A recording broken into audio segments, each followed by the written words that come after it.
So the first MVP was realizing that the difficulties wasn't so much with learning new skills, but it was getting noticed for your first job. How do we replace the very first step of applying for a job, which is typically a resume screen? The first product was essentially a technical assessment. We built that probably within 3 to 4 weeks of when we realized that was the first product we wanted to build.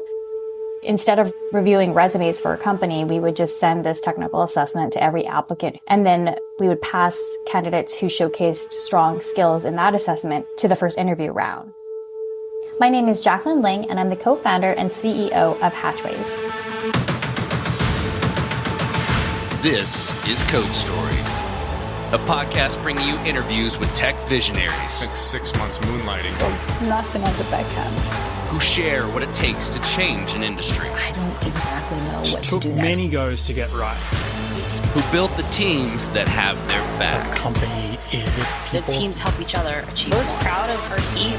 Keeping scalability top of mind. All that infrastructure was Yes, we've been fighting it as we grow. Total waste of time. The stories you don't read in the headlines. It's not an easy thing to achieve, mind Took it you. off the shelf and dusted it off and tried it again. To ride the ups and downs of the startup life. You need to really want it. Not just about technology. All this and more on Code Story. I'm your host, Noah Labhart, and today how Jaclyn Ling created the platform to increase the hiring signal and create real-world technical interviews.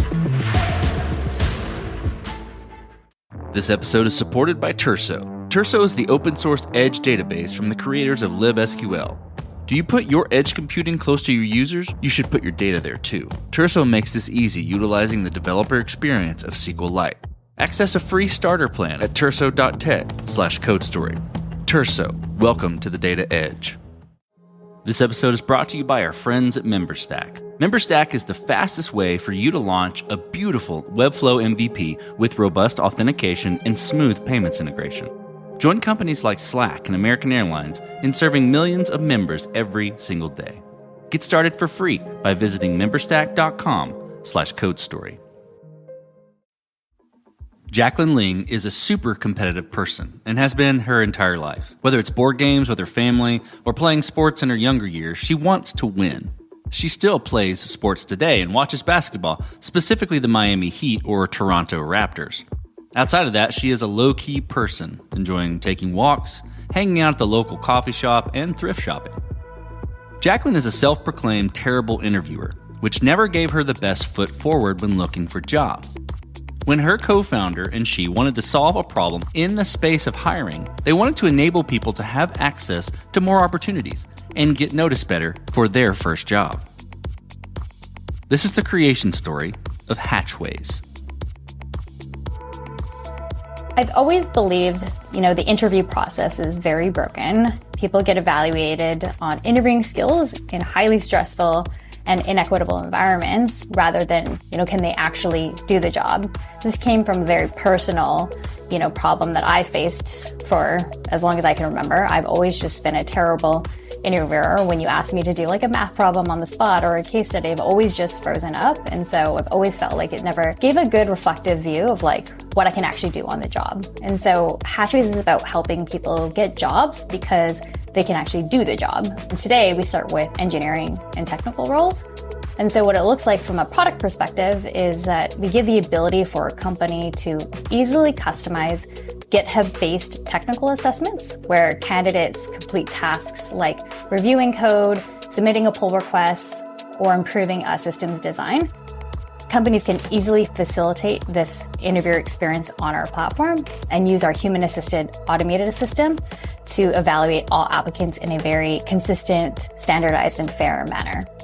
When we first thought about this problem, it was very much based on this idea that opportunities were not given equally to people. And to be honest, it's a very, very broad and big problem. And when my co-founder and I thought about wanting to solve a problem in this space, we just wanted to get really close to the problem and understand it better.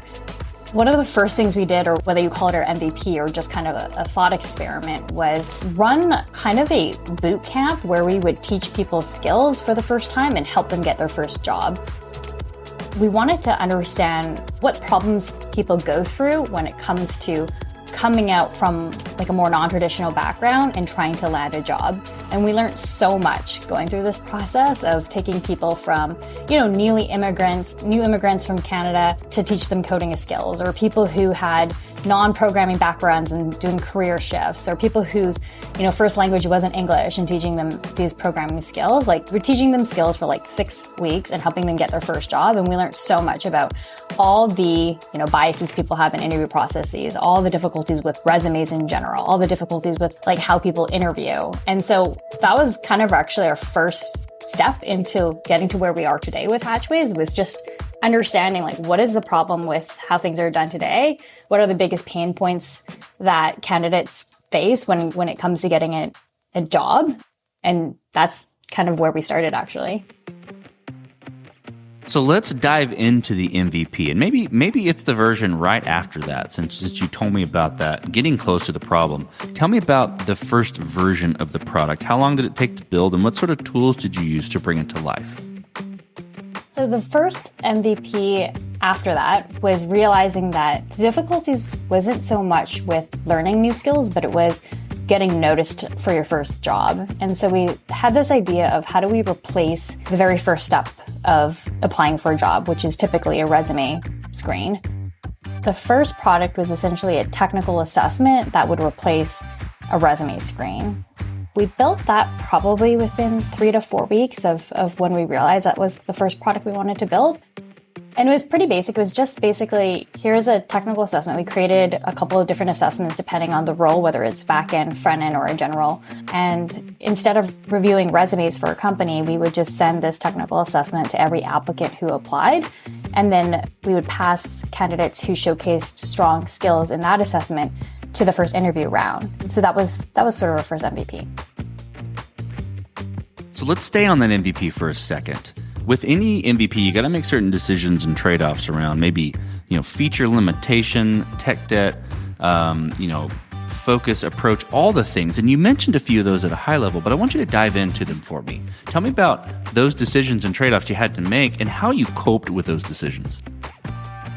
There was a lot of, I would say, things that we did manually. So obviously we just built the ability to facilitate the assessments, but we didn't build any automation or anything, the ability to review these assessments at scale.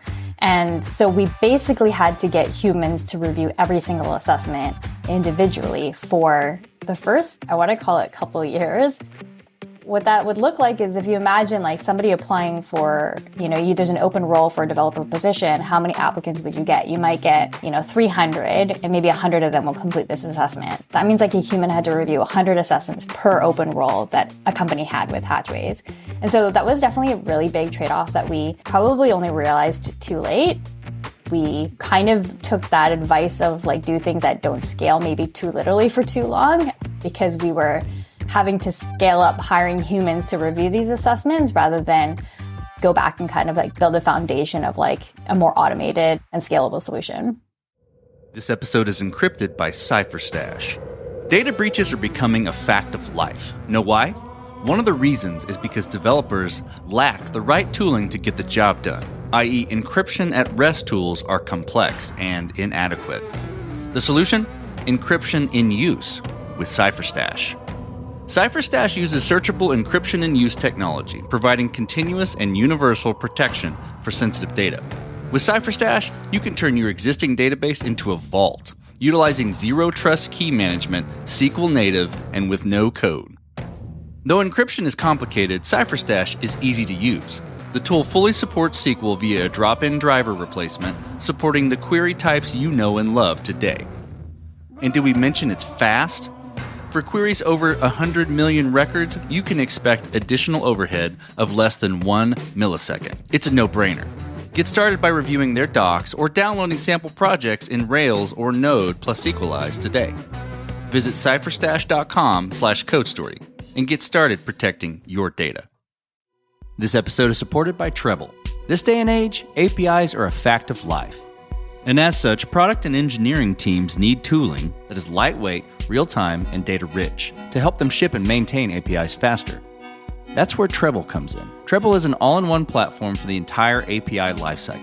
The product offers world-class monitoring and observability, providing more than 40 data points for each request, enabling you to understand everything from performance to user behavior. Dashboards help connecting your entire team for lifecycle collaboration. Documentation is automatically generated, saving massive amounts of time for your development team with every new release. And setting up Treble? Super easy and fast. In 3 simple steps, you can be up and running with their platform. Their pricing is designed to support API teams of all sizes. So get started with Treble today and automate your API ops. Did I mention they have a free forever plan? Find out more by visiting treble.com/codestory. That's TRBLLE.com/codestory. So you've got your MVP, it's working, you're getting some traction. How did you progress the product from there and mature it? I think to wrap that in a box a little bit, what I'm looking for is, how did you build your roadmap? And how did you go about deciding, okay, now this is the next most important thing to build or to address with Hatchways? I think a lot of times we just ask ourselves the question around like, what is the bottleneck right now to growth? That could be scale problems. So it could be like we need to build a more scalable platform because right now we're really capped at the amount of humans that we have as reviewers. It could be the applicant experience. Oftentimes we would hear from companies like, we're worried that the candidates don't want to do this. And so that could, for some time, was a bottleneck to getting new companies to sign on to use our platform. And so then we put a lot of effort into building a really good candidate experience. Sometimes the bottleneck was sales, so it was more about putting a really good sales motion in place. So I think we really kind of answered that question around what is the biggest bottleneck to growth right now. Okay, so then how did you go about building your team? And what did you look for in those people to indicate that they were the winning horses to join you? Because we're a pretty technical product and we sell into technical companies, the first few hires were software engineers. And luckily, because we built a product to vet software engineers, we were able to build our whole initial team through our product. Essentially, candidates who would come through, we identified them because they did super well on one of our assessments. We sort of had what we would call just like, the ultimate diamonds in the rough pool, right? Like people who may not pass a typical resume screen, but we know they have really strong skill sets. We kind of had first dibs on. So that's actually how we started hiring our whole team, was just through our product. Yeah, and I would say the first 4 or 5 hires were software engineers. For me, team culture is just an accumulation of every single person on our team's personality and self. I think I don't try to inflict too strong of a team culture because I don't want it to be a place that I feel comfortable and happy, and I want it to be a place where everyone is excited and happy to come to work at. I think the most important thing to me is to make a culture or an environment where people feel like they can be themselves.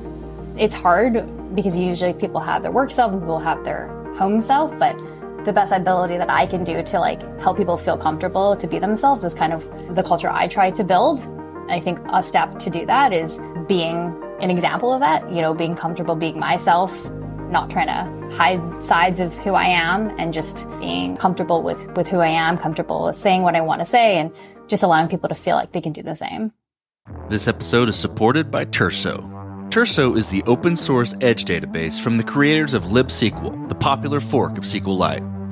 If you put your edge computing close to your users, like with Netlify or Vercel edge functions or Cloudflare workers, you should put your data there too, in order to maximize performance gains at the edge. Terso makes it easy. With a developer experience of SQLite and a distributed database you can replicate much closer to your users than traditional database offerings in the cloud. Terso's lightweight, easy to use, and free to get started.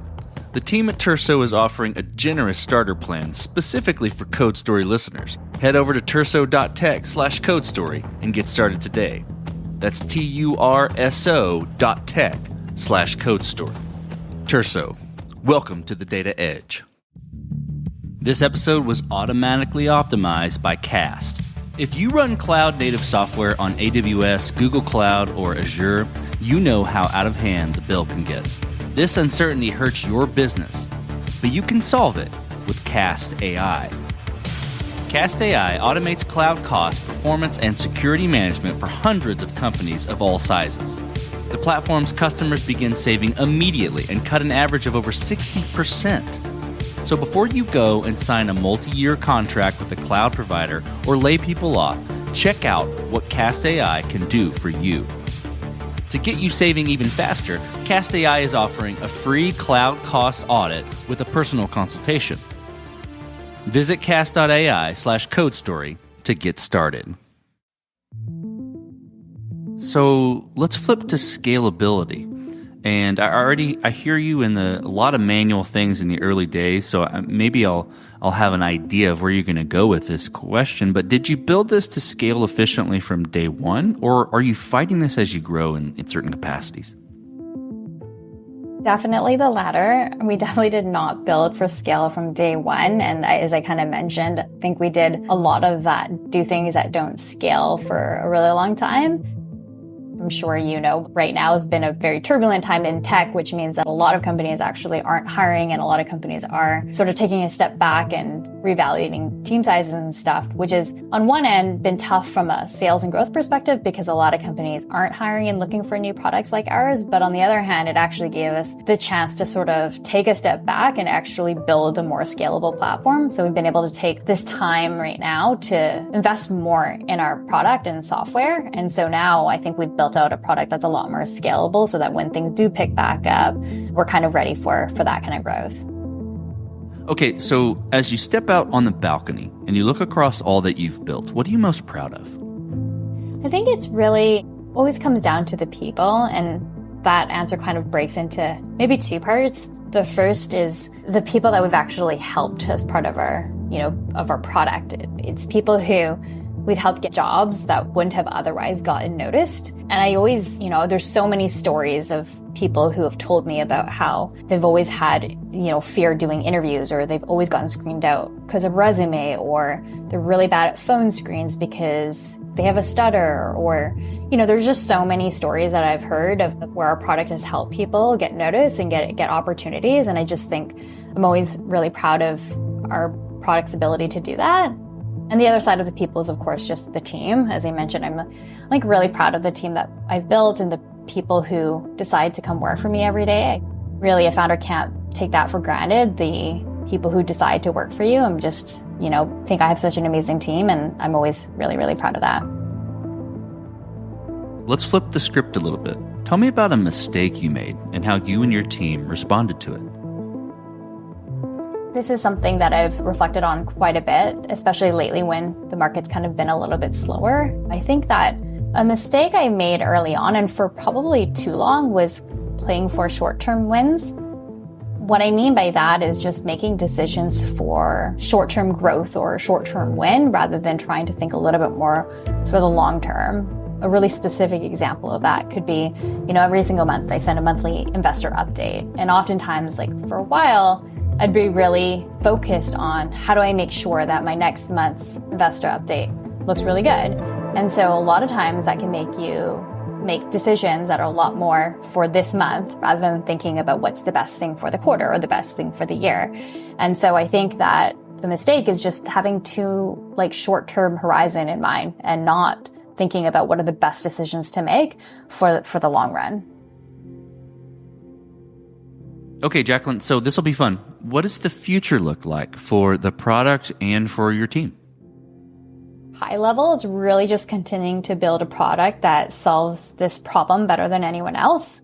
And that can kind of been broken down into, how do we solve hiring challenges for teams and companies so that they can hire more efficiently and more fairly? And how do we solve challenges for applicants and candidates to make sure that it's a really fair and enjoyable process for them as well? So just continuing to learn from our users, understand how we can solve these problems better for them.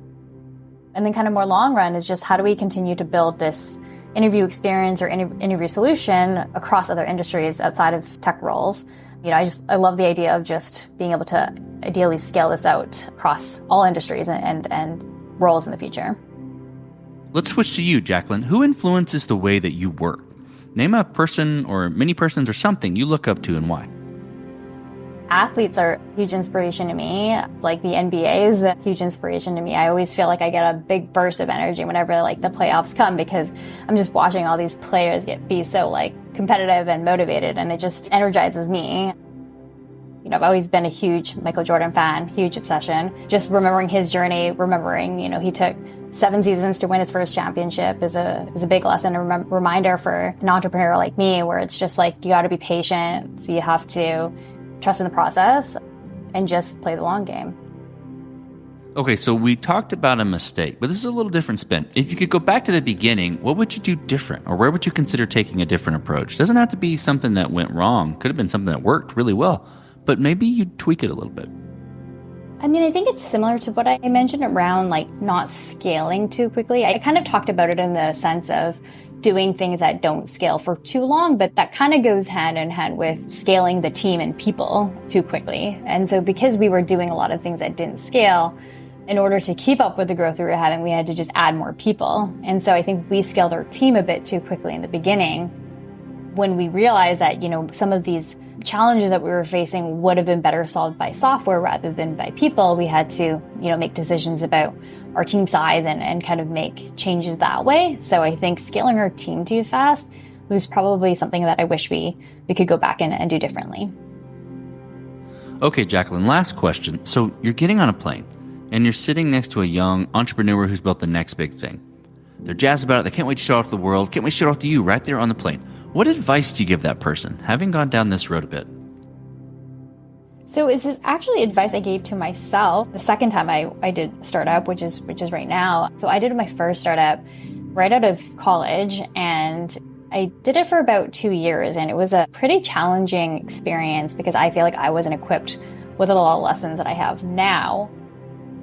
After I finished that company, I knew I wanted to start another company, but I kind of told myself that one thing I have to remember before I start the next company is I have to really learn how to enjoy the process rather than focus on the outcomes and what, the achievements I'm going to hopefully have. Because I knew that if you want to do something big and make a really big impact, it's going to take a really long time. And if you don't enjoy the process and the ups and the downs, it's going to be really hard and it's really not going to be worth it. So that was advice I gave myself back then. And I think I would just give the same advice to anyone who'd want to start a company now, is just find a way to enjoy the process. Otherwise it won't feel like it's quite worth it. That's great advice. Well, Jaclyn, thank you for being on the show today. And thank you for telling the creation story of Hatchways. Thank you so much for having me. And this concludes another chapter of Code Story. Code Story is hosted and produced by Noah Labhart. Be sure to subscribe on Apple Podcasts, Spotify, or the podcasting app of your choice. And when you get a chance, leave us a review. Both things help us out tremendously. And thanks again for listening.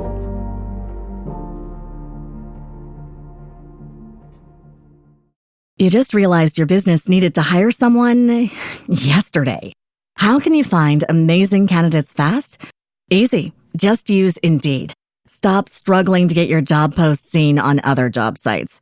With Indeed sponsored jobs, your post jumps to the top of the page for your relevant candidates, so you can reach the people you want faster.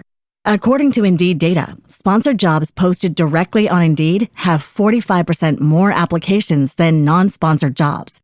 Don't wait any longer. Speed up your hiring right now with Indeed. And listeners of this show will get a $75 sponsored job credit to get your jobs more visibility at Indeed.com/PODKATZ12. Just go to Indeed.com/PODKATZ12 right now and support our show by saying you heard about Indeed on this podcast. Terms and conditions apply. Hiring? Indeed is all you need.